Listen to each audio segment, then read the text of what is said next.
What's up, Forrest? I'm Lynn. And I'm Blakely. Today's date is Wednesday, February 17th, and on today's show, we will be taking a look at all of our upcoming events, sports, and news.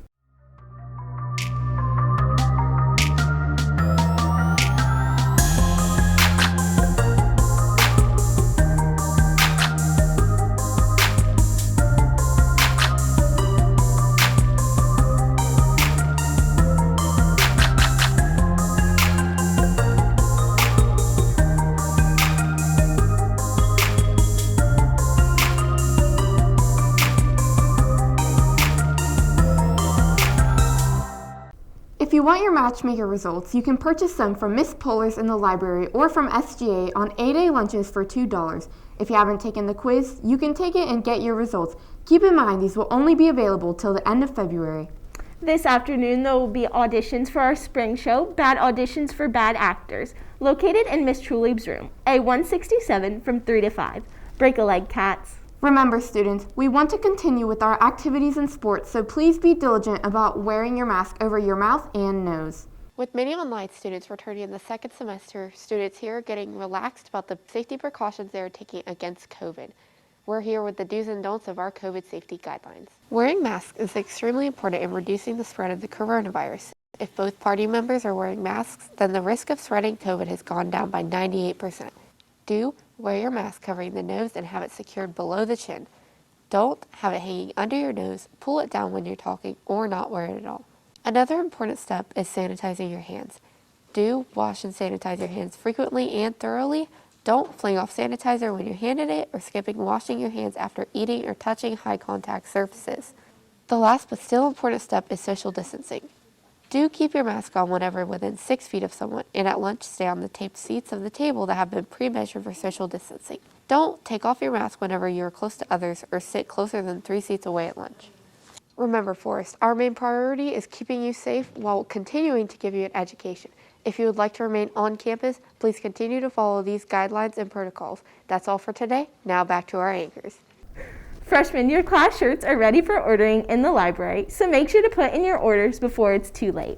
We also have Forest gear for sale all around school, so purchase that instead of wearing crop tops in the chilly season. With our spring sports coming to a start, our athletes are staying busy, so let's throw it over to Mackenzie with our sports news for today. Hey Forrest, I'm Mackenzie with your sports news for today.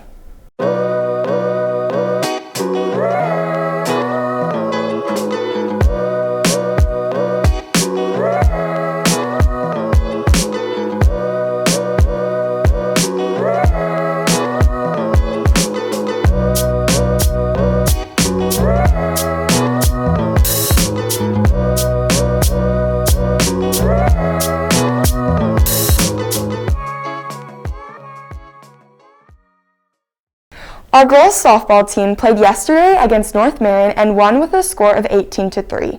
Today they play against Bellevue at home with JV starting at 5 and varsity at 7. Girls lacrosse play today at Gainesville against Gainesville at 6. Monday, boys lacrosse played Santa Fe and Kat has an inside look on how they did.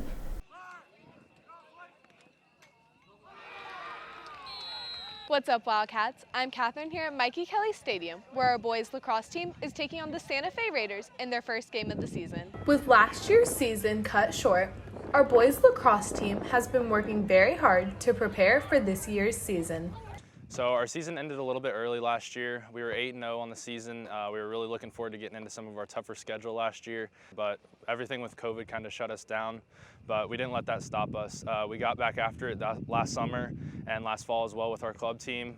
We played a lot of tournaments around the state of Florida, and we've really been preparing, just practicing every week, every day, and we're really looking forward to a good one ahead.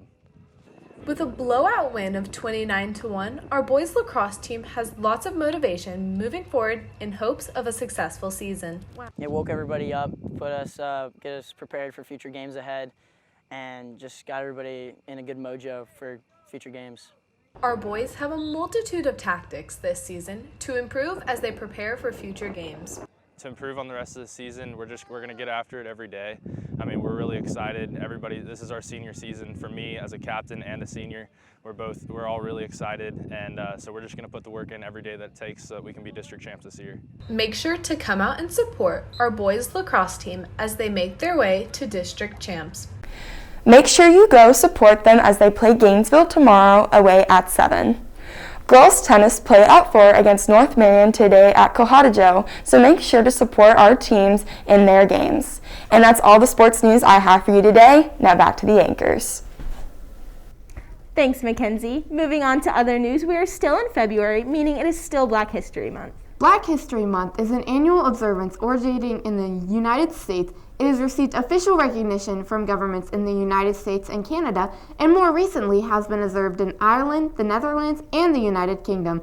Dorothy Heights contributed a lot with the civil rights movement, so let's learn more about her with Reagan.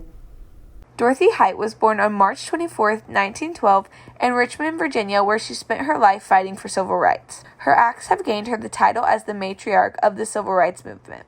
After receiving 2 degrees from New York University in the 1930s, Height worked for the New York City Welfare Department and then became the assistant executive director of the Harlem YMCA. She was involved in anti-lynching protests, brought public attention to the exploitation of African American women working in slave markets, and escorted First Lady Eleanor Roosevelt to the National Council of Negro Women, a council she had served on for more than 40 years. Also, in the 1950s, she lobbied President Dwight D. Eisenhower to take an aggressive stance on school desegregation issues. Height also worked with Martin Luther King Jr., and she stood on the platform with him as he delivered his famous I Have a Dream speech in August of 1963. Through her dedication to the civil rights movement, she was awarded many honors such as the Presidential Medal of Freedom and the Congressional Gold Medal. She will continually be celebrated and remembered during Black History Month for all of her achievements. This has been Reagan Jones reporting. Now back to the anchors. Juniors and seniors, make sure you're keeping up to date with your guidance counselors to make sure you are on track for testing and graduation. That's all the news we have for today. To stay updated on all things sports, make sure to follow us at FHS_WCAT on Snapchat, TikTok, Twitter, and Instagram. And be sure to subscribe to our YouTube channel. Once again, I'm Lynn. And I'm Blakely. Have a great day, Forrest. And like always, go Cats!